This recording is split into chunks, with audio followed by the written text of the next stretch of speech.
नमस्कार दोस्तों। जरा एक पल के लिए कल्पना कीजिए दोस्तों कि अगर आप अपने घर के मालिक हैं, आपकी मेहनत से कमाई हुई सैलरी है, आप अपने परिवार के लिए राशन खरीदने बाजार जाते हैं, लेकिन जैसे ही आप दुकान पर पहुंचते हैं, कोई पड़ोसी आकर आपसे कहता है कि रुको, पहले मुझसे पूछो फिर सामान खरीदना। अजीब सा लगा ना दोस्तों? लेकिन आज दुनिया की राजनीति में दोस्तों भारत के साथ ऐसा ही हो रहा है। खबर आई कि अमेरिका ने भारत को रूस से तेल खरीदने की अनुमति दे दी है। अब दोस्तों सवाल ये उठता है कि क्या भारत को अपने के लिए तेल खरीदने के लिए भी अमेरिका से इजाजत लेनी पड़ेगी? यूएस ईरान युद्ध और हॉर्मुज की खाड़ी में तनाव के बीच अमेरिका ने क्रूड ऑयल के मोर्चे पर भारत को बड़ी राहत दी है। अमेरिका ने भारतीय कंपनियों को रूस से कच्चा तेल खरीदने की छूट दी है। ये छूट फिलहाल तात्कालिक तौर पर 30 दिनों के लिए दी गई है। दोस्तों जरा कल्पना कीजिए कि कल सुबह आप उठते हैं, ऑफिस जाने के लिए बाइक या कार लेकर पेट्रोल पंप पर पहुंचते हैं, लेकिन वहाँ एक बोर्ड लगा हुआ है, पेट्रोल नॉट अवेलेबल। आप दूसरे पंप ढूंढते हैं, वहाँ भी वही हालात। तीसरे पंप पर जाते हैं, वहाँ पर भी पेट्रोल नहीं मिलता है। चौथे पंप पर आपको पेट्रोल की कीमत 250 रुपये प्रति लीटर देनी पड़ती है। अब जरा सोचिए, ट्रक महंगे, बस महंगी, सब्जी महंगी, दूध महंगा, बिजली महंगी, और देखते ही देखते पूरी अर्थव्यवस्था हिल जाती है। दोस्तों ये कोई काल्पनिक कहानी नहीं, क्योंकि आज दुनिया एक ऐसे संकट की ओर बढ़ रही है जिसकी शुरुआत होर्मुज जलमर्ग के बंद होने से हो सकती है। जैसा कि आपने देखा है कि ईरान ने ये रास्ता बंद कर दिया है। तो अमेरिका के ईरान पर हमले के बाद ईरान दुनिया की सबसे महत्वपूर्ण तेल सप्लाई लाइन को बंद कर दिया है, और इसका सबसे बड़ा असर पेट्रोल की जो कीमतें हैं उस पर पड़ सकता है। भारत जैसे देशों पर भी इसका असर पड़ सकता है। इसी बीच अमेरिका ने भारत को एक अजीब इजाज़त दी है कि भारत 30 दिन तक रूस से तेल खरीद सकता है। सवाल ये उठता है कि क्या भारत इतना कमज़ोर हो गया है कि उसे तेल खरीदने के लिए भी अमेरिका की अनुमति चाहिए? आपको रोज सबूत मिलते हैं, कभी अमेरिका से मिलता है, कभी इजराइल से मिलता है, कभी सेवा तीर्थ से मिलता है, लेकिन मिलता है। कई बार तो दिन में 2-2, 3-3, 4-4 बार सबूत मिलते हैं कि किस तरह की गुलामी भारत का प्रधानमंत्री आज कर रहा है। हमने कल भी जो प्रेस वार्ता की थी उसमें यह मुद्दा उठाया था कि भारत, रशिया तो तैयार है तेल देने को। रशिया के स्टेटमेंट आ चुके हैं कि हम भारत को भी तेल देने को तैयार हैं। भैया एक सेकंड, कि हम तैयार हैं, लेकिन कल हमने ये मुद्दा उठाया, ये सवाल उठाया कि क्या आप इंतजार कर रहे हैं अमेरिका की अनुमति की? हरदीप पुरी जी को हमने कल यहां से आह्वान किया कि आप बता दीजिए, जब रशिया तैयार है तेल देने को, हम तेल लगातार रशिया से लेते आए हैं, हमें वो सूट भी करता है, कीमतें भी हमें सूट करती हैं, हमारा रिश्ता भी है, तो अब आप किस चीज की इंतजार कर रहे हैं? उसका जवाब आज आया। कल जब हमारी प्रेस वार्ता हुई तो जो 28 फरवरी से सरकार चुप थी, सो रही थी, अचानक अपनी कटती हुई नाक देखते हुए अचानक जागी। और हमारे साथी हैं एएनआई वाले, उनके ट्वीट हमने देखे, सोर्स बेस्ड। सोर्सेस कह रहे हैं कि भारत की जो एनर्जी नीड्स हैं वो सिक्योर हैं, सुरक्षित हैं। सोर्सेस कह रहे हैं। वो सोर्सेस कौन है हमें नहीं मालूम। वही स्टेटमेंट आगे बोलता है, ऑस्ट्रेलिया, कनाडा से हम तेल खरीद सकते हैं, सोर्सेस। फिर कहता है वही स्टेटमेंट कि यूएई और यूएस से भी बातचीत चल रही है, सोर्सेस। फिर उसी सोर्स ने अगला स्टेटमेंट दिया कि हम इंटरनेशनल एनर्जी एजेंसी आईईए और OPEC, organisation of the petroleum exporting countries से भी बातचीत कर रहे हैं। तीसरा स्टेटमेंट। चौथा स्टेटमेंट कि हमारे पास कहीं डरने की, घबराने की कोई आवश्यकता नहीं है, हमने अपने आप को पूरी तरह से सुरक्षित कर दिया है, हमारी एनर्जी रिक्वायरमेंट्स को हमने सुरक्षित कर दिया।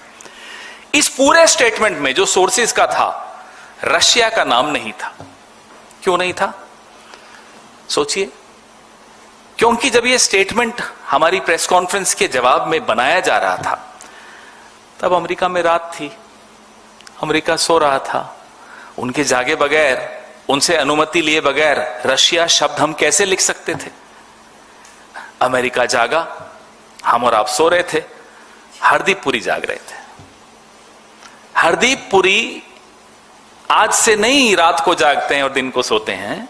हरदीप पुरी 2014 से दिन में सोते हैं, रात को जागते हैं। वो अमेरिका के टाइम जोन में अपने आप को हमेशा महसूस करते हैं।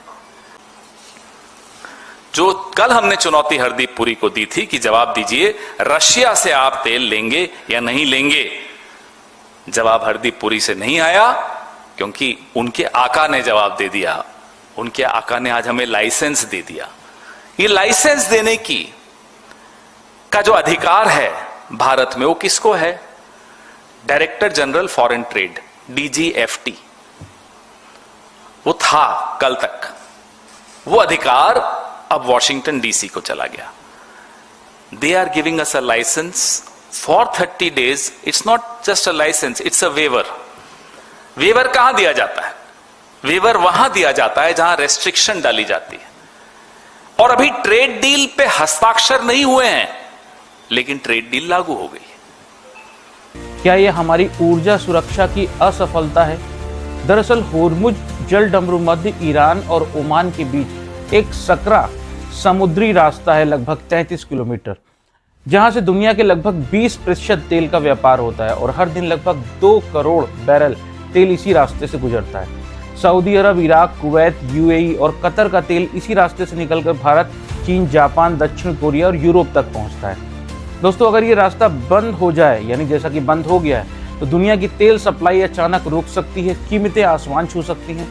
ईरान के पास एंटी शिप मिसाइल, नौसैनिक mines, drone, fast attack boat और बैलिस्टिक मिसाइल जैसे हथियार है, जिनकी मदद से वह समुद्र में माइंस बिछाकर तेल टैंकरों पर हमला कर या बड़े जहाज़ों को डुबोकर इस रास्ते को अस्थायी रूप से भी रोक सकता है और दुनिया को यह संदेश दे सकता है कि अगर उस पर हमला होगा तो पूरी दुनिया को तेल संकट झेलना पड़ सकता है, जैसा कि अब हो रहा है। भारत के लिए खतरा इसलिए बड़ा है क्योंकि भारत दुनिया का तीसरा सबसे बड़ा तेल आयातक है और अपनी ज़रूरत का लगभग 85% तेल विदेशों से खरीदता है, जिसमें से बड़ा हिस्सा मिडिल ईस्ट से आता है।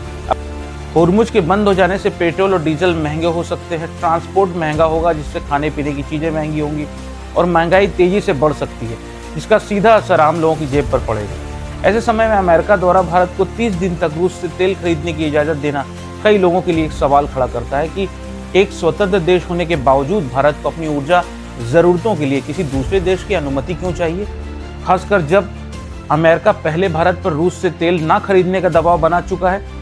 तब भी हम एग्री हुए। यह स्थिति दिखाती है कि अंतर्राष्ट्रीय राजनीति में ताकत और दबाव कैसे काम करता है और क्यों ऊर्जा निर्भरता किसी भी देश की सबसे बड़ी कमजोरी बन सकती है। दोस्तों, भारत आज दुनिया की 5वीं सबसे बड़ी अर्थव्यवस्था है, लेकिन जब तक हम तेल, गैस और कोयले के लिए दूसरे देशों पर निर्भर रहेंगे, तब तक हमें वैश्विक राजनीति के दबाव झेलने पड़ सकते हैं। अमेरिका ने पहले भी ईरान, वेनेजुएला और रूस जैसे देशों पर आर्थिक प्रतिबंध लगाकर दुनिया की ऊर्जा राजनीति को प्रभावित किया और अक्सर अपने सहयोगियों से कहता है कि अगर वे उसके नियम नहीं मानेंगे तो उन्हें आर्थिक परिणाम भुगतने पड़ेंगे। ऐसे में भारत के सामने सबसे बड़ा सवाल है कि वह इस संकट से कैसे निपटे। इसके लिए भारत को अपनी तेल सप्लाई को विविध बनाना होगा और सिर्फ मिडिल ईस्ट पर निर्भर रहने के बजाय रूस, ब्राजील, अफ्रीकी देशों जैसे विकल्पों से भी तेल खरीदने के बारे में सोचना होगा।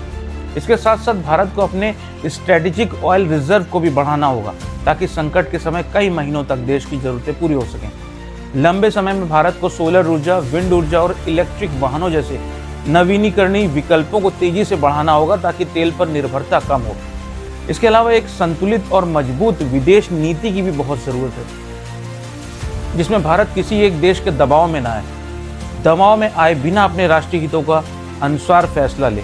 अंत में यही कहा जा सकता है कि होर्मुज संकट सिर्फ मिडिल ईस्ट का युद्ध नहीं, बल्कि पूरी दुनिया की अर्थव्यवस्था को प्रभावित करने वाला संभावित संकट है और भारत के लिए यह एक चेतावनी है कि अगर हमने अभी से अपनी ऊर्जा सुरक्षा को मजबूत नहीं किया तो भविष्य में ऐसे संकट बार बार सामने आ सकते हैं। आखिरकार असली सवाल सिर्फ यह नहीं है कि तेल कहां से आएगा, बल्कि यह है कि क्या भारत अपनी ऊर्जा नीति खुद तय करेगा या दुनिया की सबसे बड़ी ताकतें या बड़ी ताकतें हमारे फैसले तय करेंगी। हम एक स्वतंत्र राष्ट्र हैं और हम अपने फैसले लेने के लिए स्वतंत्र हैं। तो दोस्तों, ये था आज का वीडियो। आशा करता हूँ ये वीडियो आपको पसंद आया होगा। पसंद लाइक कर लीजिएगा, चैनल को सब्सक्राइब कर लीजिएगा। मिलते हैं नए वीडियो में, तब तक अपना ध्यान रखिए।